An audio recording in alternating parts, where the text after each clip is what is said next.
Imagine, just for a moment, that you are standing on the coast of Tamil Nadu. Mm. Maybe you're near the ancient port of Nagapattinam looking east. The wind is whipping your hair, the salt spray is hitting your face. Today, when we look at the Bay of Bengal, we see this massive, unending body of water. We see a boundary. Exactly. It's a separation, right? It's the blue wall between the Indian subcontinent and Southeast Asia. But I want you to try and rewind the clock. Go back 1,000 years. To the people we are talking about today, that ocean wasn't a barrier. No. It wasn't the edge of the known world. It was a highway.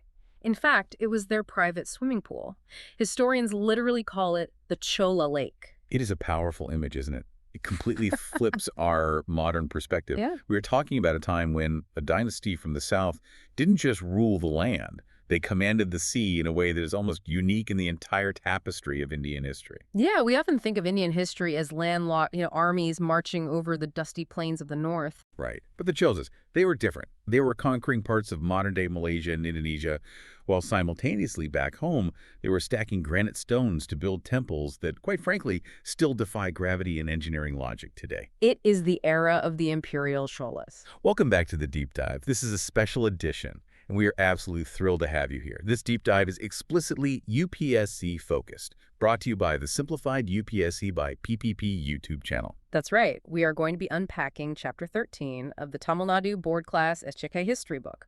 But listeners, this isn't just a reading of the text. We aren't here to bore you. No. We are going to deconstruct it, find the narrative arcs, link it strictly to the syllabus, and look at how this material connects to previous year questions, or PYQs, from 2013 all the way to 2024.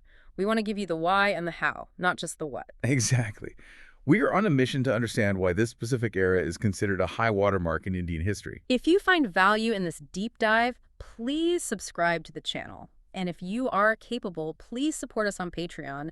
It is that support that allows us to keep bringing you this super useful content. And we have to give a warm shout out to all our current supporters. You really do help create this content. It takes a lot of research to put these together. And your support keeps the lights on and the books open. Absolutely. Also, engage with us. Like the video, share your valuable comments. It helps the algorithm find other learners like you.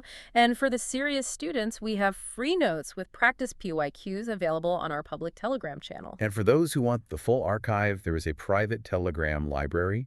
You get access to all the videos in this series, plus premium notes. We're talking detailed breakdowns, extra PYQs, and model mains answers organized for this series. All I have to do is DM us on the public Telegram channel to join that. That's right. Okay, housekeeping done. Let's get into the history. We are talking about the Imperial Cholas. Now, I have a clear memory of reading about Cholas in the Sangam age, the early stuff, centuries before this. Right, the first phase. But then they kind of disappear from the history books, right? And then suddenly, boom, 9th century, they are back and they are emperors. What happened in that gap? It is a classic story of resilience, or perhaps, playing the long game. You're right. The Cholas were a major force in the Sangam age. We're talking early centuries CE. Yeah. But then they faded into obscurity. Why? What happened? Well, we call this the Calabra interregnum period, and then the subsequent domination by other powers.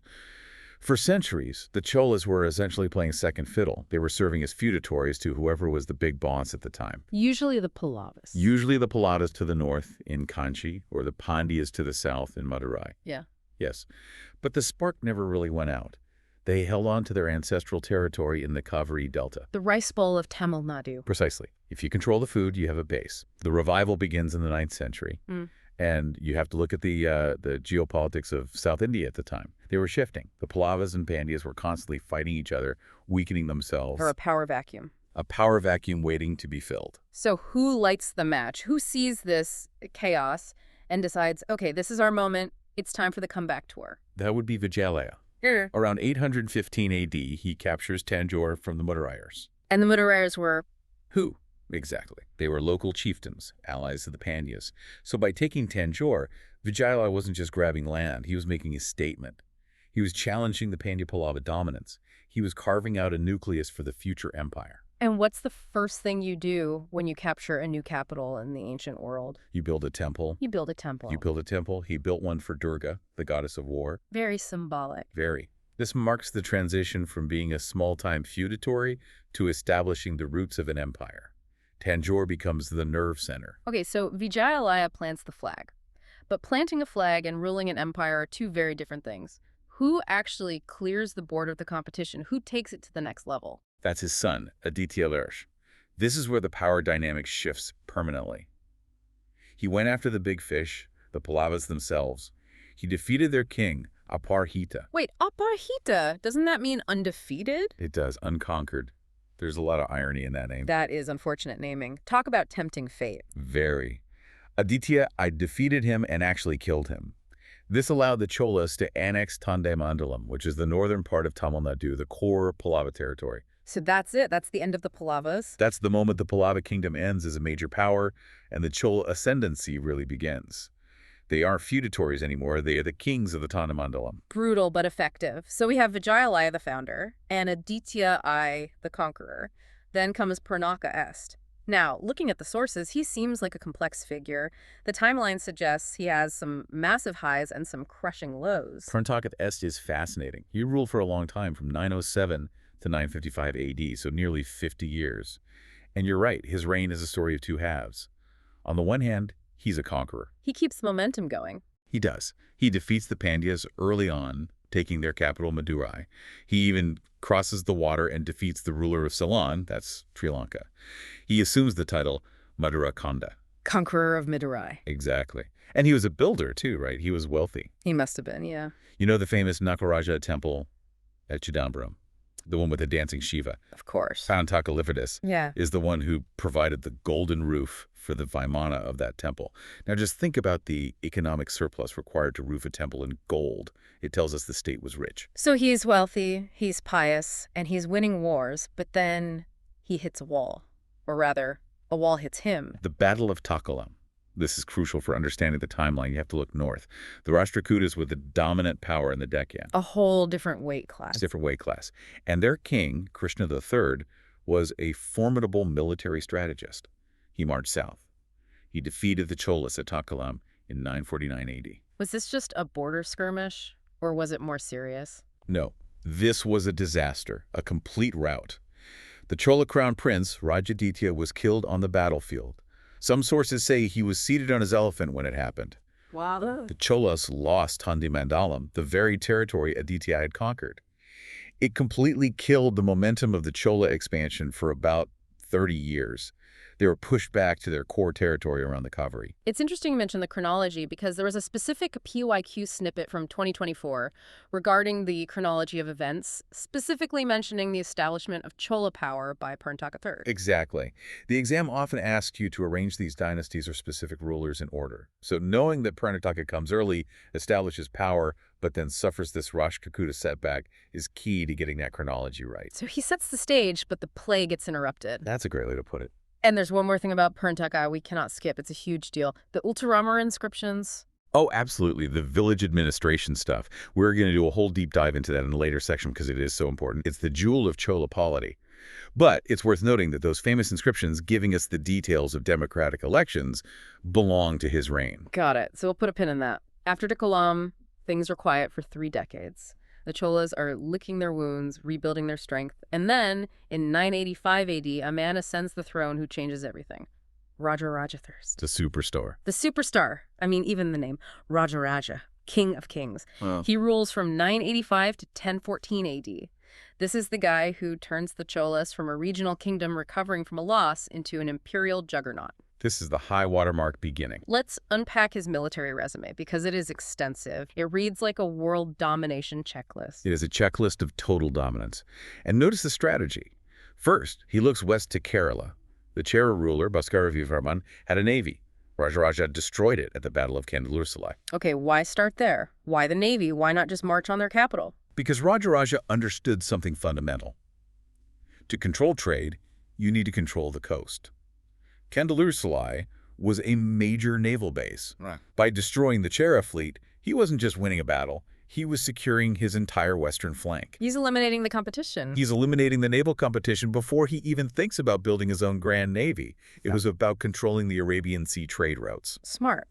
So, western flank secure, then he turns to the Pandyas. Yes, then he goes south, he captures Madurai, he captures the Pandyan king, Amarapujanga. So now he controls the manufacturing and agricultural core of the Tamil country, the Pandya and Chola lands combined. So he's consolidated the Tamil heartland. Completely.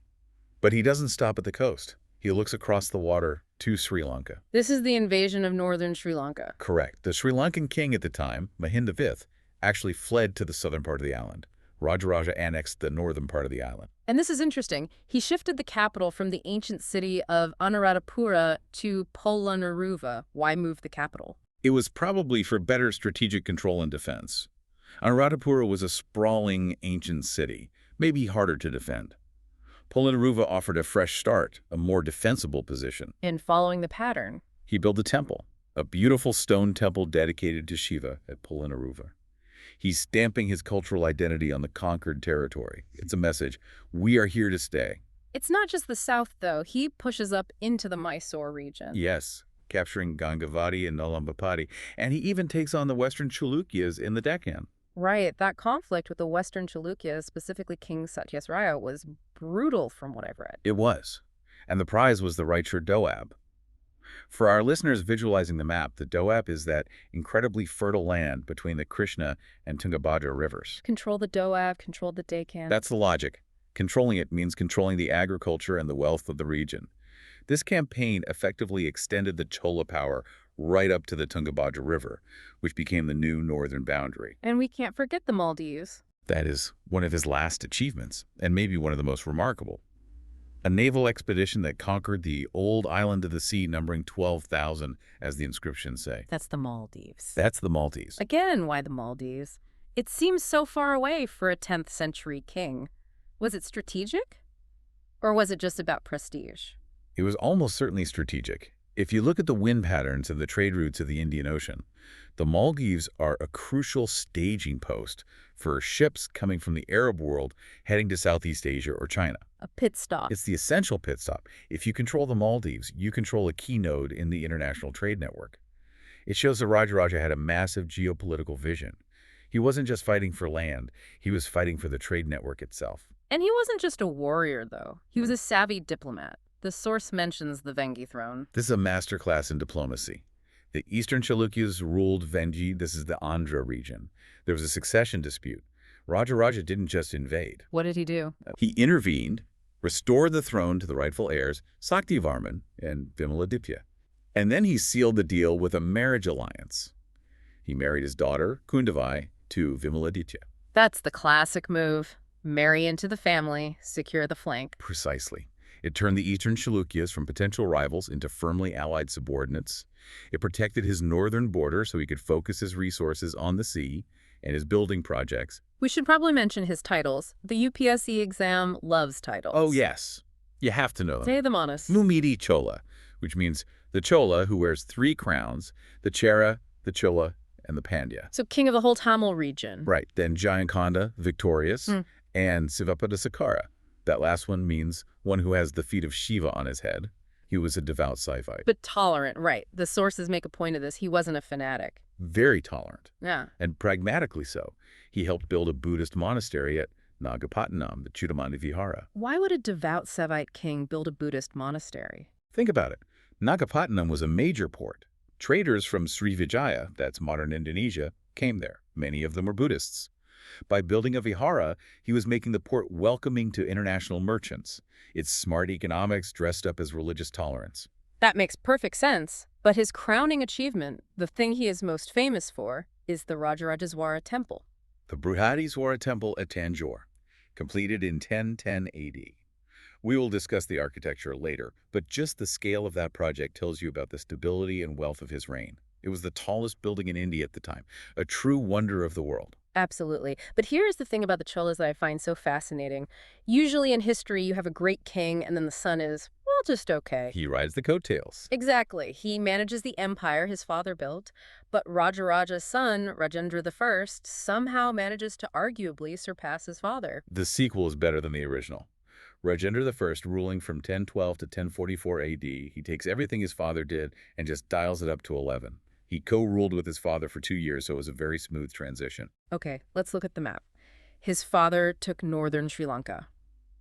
Rajendra said, why stop there?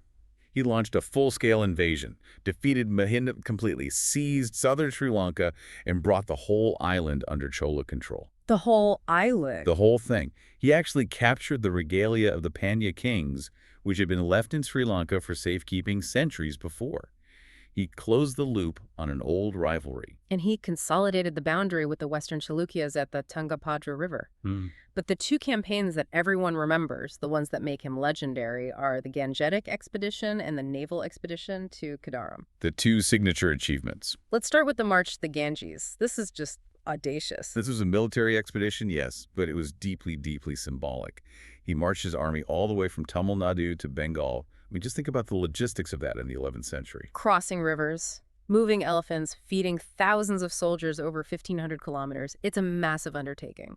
And he was successful. He defeated Mahipala I of Bengal. But here's the key. The goal wasn't to annex Bengal and rule it. He didn't leave a governor there. So what was the point? The goal was to bring the holy water of the Ganges back to the south. It's the ultimate flex. I marched across the subcontinent just to get some water. It's more than a flex. It legitimized his rule on an all-India level. In the Indian tradition, the Ganges is purity, it's authority. By bringing to his capital, he was symbolically saying, the center of the world, the center of Dharma, is now here in the south.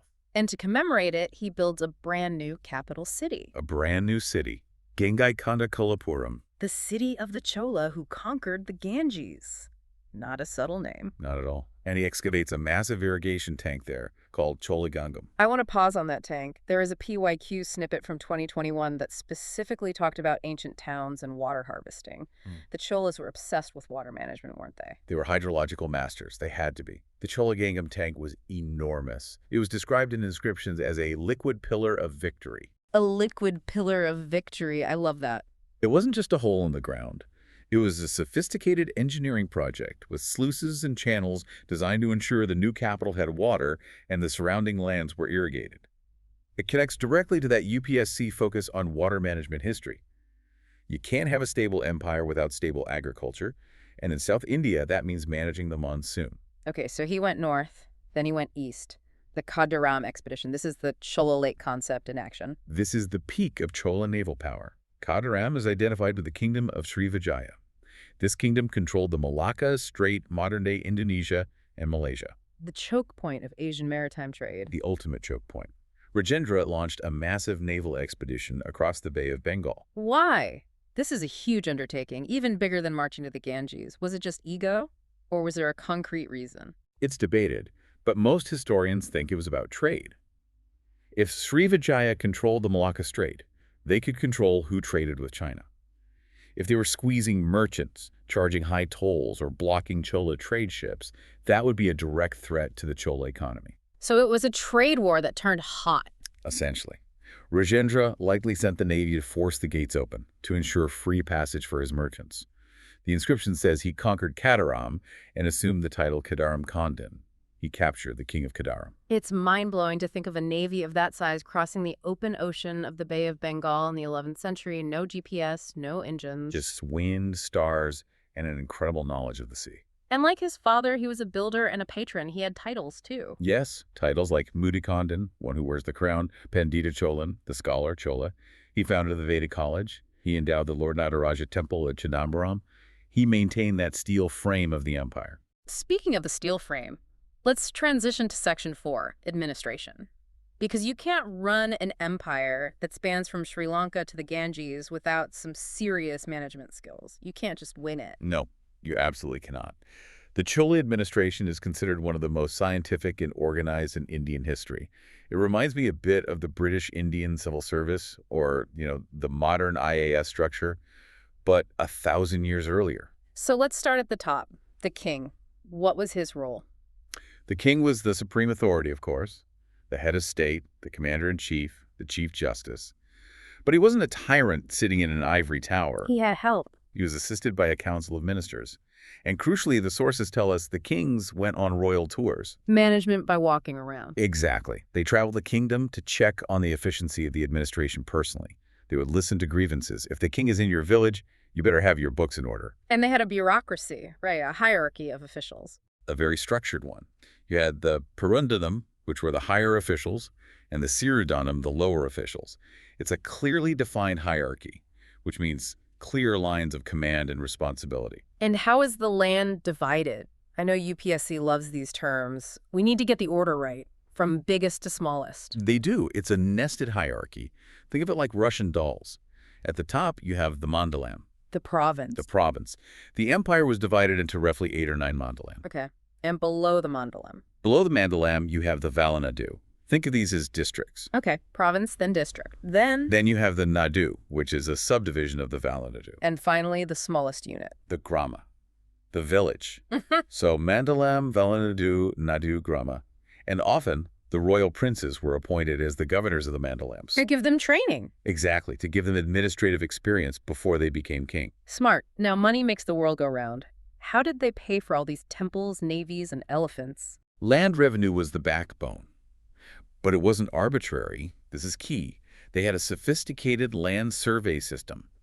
They carefully surveyed and classified all the lands, wet land, dry land, garden land. And the tax was based on that classification? Yes, the revenue was a share of the produce, usually about 1/3, and it was based on the fertility and type of land. But they also had tolls and customs on trade, right? With all that maritime activity, that must have been huge. Huge amounts.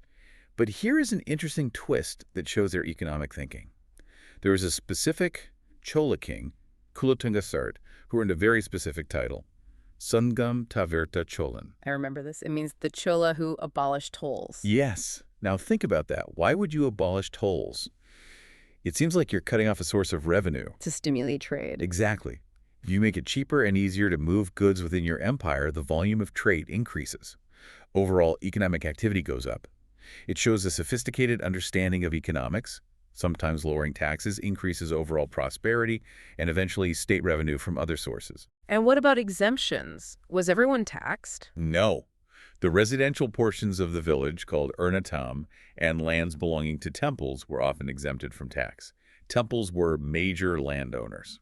We have to talk about the military machine that protected this wealth. We mentioned the Navy, which was obviously the climax of Tamil naval power, controlling both the Malabar and Coromandel coasts. Unmatched in its time. But what about the army on the ground? They had a regular standing army. This wasn't just, farmers with pitchforks called up during a war. This was a professional force. With different branches? Yes. Elephants, which were like the tanks of the ancient world. A strong cavalry for which they imported thousands of Arabian horses, and a massive infantry. And they had specific regiments with names? They did. The royal troops, the king's own, were called the Kaikkola Perumpadai. But my favorite detail is about a special force called the Velekkarar. The Velekar, those are the personal bodyguards, right? The elite of the elite. Yes, but it's deeper than that.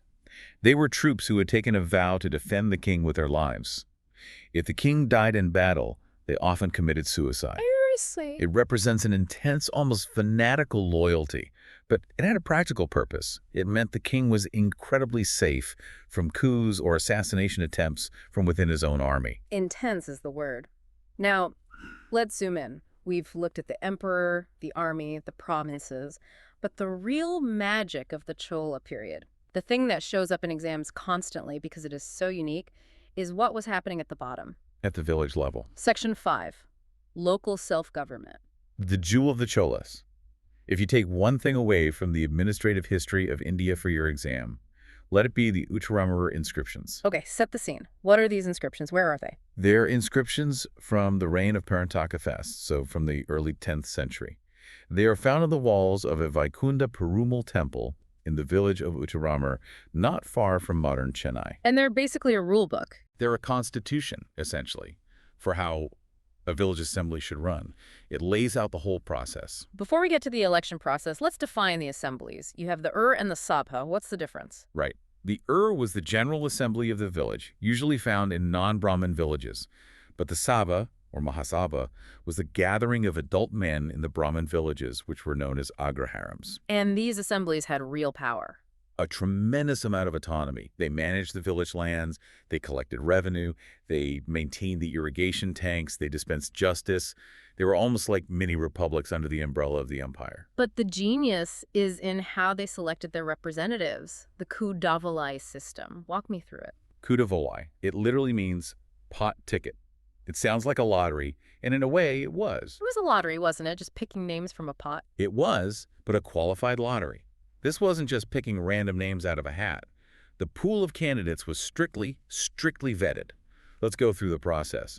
The village was divided into 30 wards, or kudumbas. Okay, 30 wards. Everyone in the ward would gather, and they would write the names of eligible candidates on palm leaf tickets. And they'd put those tickets in a pot. Exactly. They'd put the tickets in a pot, shake it up, Yeah. and to ensure no bias, no foul play, they would ask a young boy, someone innocent who has no political agenda, to reach in and pick one leaf. The name on that leaf becomes the representative for that ward. But you emphasized eligible candidates. This is the part that blows my mind. The qualifications were so specific, you couldn't just run because you wanted to. Very specific. They wanted competence and, importantly, skin in the game. Let's list them. Okay. 1, property. You had to own at least 1/4 the eye of land. You had to be a taxpayer. So you had a stake in the village's economy. Precisely. 2, residence. You had to have your own house built on your own site, not a rental. So you were a permanent resident. Right. 3, age. You had to be between 30 and 70 years old. Mature enough to be wise, young enough to be active. Makes sense. And 4, education. Yeah. You had to have knowledge of the Vedas and the Brahmanas. They wanted educated leaders. Yeah. So they wanted people who were educated, had a stake in the community, and were mature. But what I love even more are the disqualifications. This is the real kicker. This is the accountability part. This is what makes it feel so modern, or perhaps even better than modern. So what could get you kicked out of the running? Okay, get this. 1, financial integrity. If you had been on a committee before and you failed to submit your accounts, you were disqualified. Not just for this election, but for life. Oh, life. 2, family corruption. If you failed to submit your accounts, your close relations, your father, your son, your uncle, were also disqualified. It created immense social pressure, to be honest. No hiding behind your family members. None. And 3, moral character. You were disqualified if you had committed sins, which included theft or taking bribes. Imagine that today. Show us the receipts or you and your family can never hold office again. It would certainly change the political landscape, wouldn't it? Understatement of the millennium. So once these highly qualified, morally upright individuals were elected, what did they do? They worked in committees, which were called variums. This is specialized governance. You had a committee for tank supervision, air varium. Water again. Always water. Right. You had a committee for gardens, thota varium, a committee for justice, nyaya varium, a committee for supervising the gold in the temple treasury, panvarium. It was a functional democracy with divided responsibilities at the grassroots level in the 10th century. That is profound. It completely challenges the idea that democracy is a purely modern or Western import. Absolutely. It shows a high level of civic consciousness and a desire for clean, accountable governance. Moving on to Section 6, Socio-Economic Life and Religion. It wasn't all democratic bliss and golden temples, though. We have to address the social structure. We do. It was a stratified society. The caste system was prevalent, and it became more rigid during this period. And the sources mention a specific division that emerges. Yes. During the Chola period, we see the crystallization of a major division in Tamil society. The Valangai, right hand, and Irangai, left hand, castes. What does that distinction mean? What's the difference? It was essentially a grouping of various castes into 2 large factions. The Valangai were mostly castes associated with agriculture. The Irangai were mostly artisans, traders, and craftsmen. So farmers versus manufacturers. Broadly speaking, yes. And there was often tension and friction between these 2 groups regarding social privileges, rights to use certain symbols, and their place in the hierarchy. This division defined Tamil social interactions for centuries to come. And the position of women, did it get better? Unfortunately, the sources suggest it did not improve. In fact, we see some regressive trends. We see the practice of sati becoming more prevalent, especially in royal families, queens immolating themselves on their husband's pyre. And we see the rise of the Devadasi system. The Devadasi system, yes. Yep. The servants of God. These were dancing girls who were dedicated or married to the deity of a temple. On the one hand, they were respected artists. They were. They were the custodians of the traditional arts, music, and dance, which eventually evolved into what we know as Bharatanatyam. But the system also institutionalized their subservience to the temple and the priests, and it often led to exploitation. It's a very complex legacy cultural preservation mixed with social subjugation. On the economic front, we've touched on agriculture and trade. What about industry? What were they making? It was thriving. Silk weaving at Kanchi was a major industry. Kanchipuram silk is still famous today, and that legacy starts here. I see. Metalworks were huge, obviously for casting the bronze temple idols we'll talk about, but also for weapons and everyday utensils. And trade was booming. What were they importing? One of the biggest imports was Arabian horses. They were buying them in huge numbers to strengthen their cavalry. And they were using gold, silver, and copper coins. It was a fully monetized economy. Yes. And we know how far their trade reached because Chola coins have been found across Southeast Asia and even in China. It's hard proof of the extent of their network. And religion was the glue holding it all together. It was central to everything. Saivism and Vaishnavism flourished. The temples, as we said, weren't just places to pray. They were the center of the economy. They were banks. They lent money to villages. An employer. Massive employers. Priests, cooks, dancers, musicians, sweepers, garland makers. The mathas, or monasteries, were also important centers of education. Which leads us perfectly to Section 7, Literature and Education. They call this a golden age for Tamil literature, don't they? It absolutely is. If you study the history of Tamil literature, the Chola period is the peak. Yep. You have massive foundational works being composed. So who are the big names we need to know for the exam? The literary superstars. First and foremost, Kamban. He wrote the Ramayana in Tamil, which is known as the Kambaramayanam. Now, this isn't just a literal translation of Valmiki Sanskrit epic. It's a retelling. It's a complete reimagining with a distinct Tamil cultural flavor, different ethical nuances. It is considered a masterpiece of world literature in its own right. Okay, so Kamban's Ramayana. Who's next? Next, you have Secular. He wrote the Periya Puranam. This is the hagiography, the biographies of the 63 Nayanmars, who were the great Saiva saints. So it's a religious text. It's a devotional classic. It codified the Saiva Siddhanta philosophy and is hugely important for understanding the religious landscape of the time. And then there is a different kind of poetry, war poetry, Kalinga Tuparani. By Jayan Kandar. This is a totally different vibe. It describes Kulatunga, the first war against Kalinga. It's incredibly vivid, sometimes gruesome, celebrating the martial prowess of the Chola army. It's a shift from devotional poetry to martial poetry. And what about non-literary works, like grammar? You have Nanul by Pavanandi. It's still considered a standard grammar text for Tamil. And interestingly, you also have Yaparungalam, a work on prosody by Amorthasagar, who was a Jain. So even in a period of Saiva dominance, Jain scholarship was still active. Respected and active, yeah. And education wasn't just informal, right? They had actual colleges. They did. We have inscriptions from places like Inayaram, Durmakudal, and Thirupuvanai that give us details about colleges and hostels for students. They taught the Vedas, grammar, mathematics, even medicine. The state and the temples supported these institutions with land grants. Okay, Section 8, this is the visual part, Art and Architecture. The outline mentions a 2013 PYQ that asked to discuss how Chola architecture represents a high watermark. So let's answer that. What is the expert take on that statement?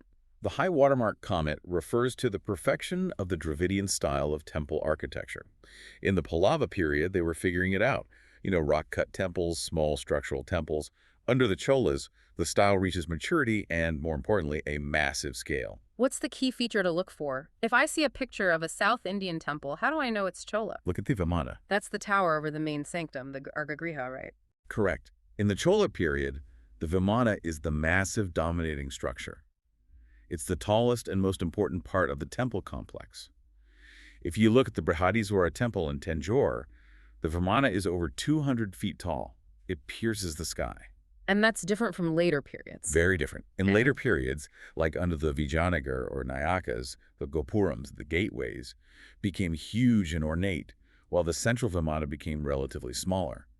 But for the Cholas, the sanctity and grandeur of the central tower was everything. Let's list the big temples we need to know. Number 1, the undisputed champion, is the Brihadiswara temple at Thanjavur, built by Rajaraja. That's the one with the huge capstone. Yes. The Shikara at the top is a single block of granite estimated to weigh 80 tons. How did they even get it up there? The leading theory is that they built a massive earthen ramp, maybe 6 kilometers long, to roll it into place. The engineering is just staggering. Okay, what's number 2? The temple at Gangai Kondakalapuram. built by Rajendra I. It's a worthy successor. It's slightly smaller than the one at Thanjavur, and art historians note that the curve of the tower is more feminine, more concave. It has a subtle grace to it. And the later ones. The later temples, like the Airavathasvara at Dharasuram and the Kampaharasvara at Triphuvanam, are smaller in scale. But the stone carving is even more intricate and detailed. It's like lace made of stone. And we can't talk about Chola art without talking about the bronzes. Oh, the Chola bronzes are in the top tier of global art history. They are masterpieces. And the most famous, of course, is the Nataraja, the Dancing Shiva. There was a 2013 mains question about the Tandava dance. How does the bronze connect to that concept? The bronze statue is the Tandava, frozen in time. Specifically, it's the Ananda Tandava, the dance of bliss. It symbolizes the 5 cosmic activities of God. Creation, symbolized by the drum in his hand. Preservation, by the gesture of his lower right hand. Destruction, by the fire in his left hand. Veiling or illusion, by the foot crushing the dwarf of ignorance. And finally, grace, by the uplifted foot. So it's not just a statue. It's not just a statue. It's a whole philosophy lesson, rendered in bronze, using the sophisticated lost wax casting technique. It captures dynamic movement in static metal. It's theological complexity made into breathtaking art. And there were paintings, too. Yes, often overlooked because so few have survived. But we find beautiful frescoes at Narthamalai and inside the circumambulatory passage of the Thanjavur temple. They give us a glimpse of the colors and styles of that era. Incredible. But nothing lasts forever. Section 9, the decline. It's always a sad story. What went wrong? It's the classic cycle of empires. After a strong king like Kulotunga III, the successors were weak. The administration started to slip. And the local powers get ambitious. Exactly. The feudatories, like the Kudavolais who used to be loyal, started acting like independent kings. And crucially, the Pandyas remember them from the very beginning. The ones the Cholas defeated to rise to power. The revenge of the Pandyas. Yeah. They came roaring back in the 13th century. A king named Jadavarman Sundara Pandya II defeats the last Chola rulers. And eventually the great Chola country is absorbed into the expanding Pandya Empire. The wheel turns full circle. Wow. From the Chola Lake to absorption, it's quite a journey. It is indeed a magnificent one. So let's wrap this up with our outro, summary time. If a listener is making a revision card for the exam, what are the big ideas they need to lock in about the Imperial Cholas? I'd say 3 things. You have to remember these 3. Okay. 1, naval power. The Cholas were the masters of the sea. Sri Lanka, Maldives, Srivijaya. Yeah. No other Indian dynasty matched this level of maritime projection. Got it. Naval power, number 2. Administrative efficiency. Remember the steel frame of their bureaucracy, and specifically the local self-government of the Uttiramerur inscriptions. It was organized, documented, and accountable. And number 3. 3, cultural explosion. The perfection of the Dravidian temple architecture like a Thanjavur, and the literary masterpieces of authors like Kamban. It was a true golden age. And it matters for the exam because it's a convergence point, isn't it? It's art and culture, it's polity with the local government, and it's pure ancient and medieval history. Exactly. You can't understand South Indian history, or even Indian Ocean history, without the Cholas. They are central. All right. Here is a final provocative thought for you to chew on. We talked in detail about the Uttiramerur inscription.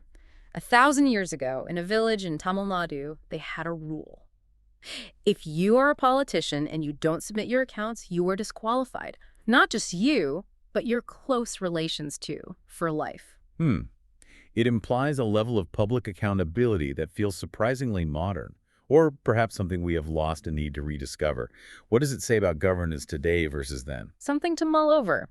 That's it for this deep dive into the Imperial Cholas. So once again, if you are capable, please support Simplified UPSC by PPP on Patreon. It's your support that keeps these deep dives coming. And a massive thank you to all of our current supporters. We truly appreciate it. Don't forget to like this video and leave a comment. It really helps. And go to our public Telegram channel to DM us and join the private library for the premium notes, extra PYQs, and model mains answers organized for this series. Happy learning. We'll see you next time.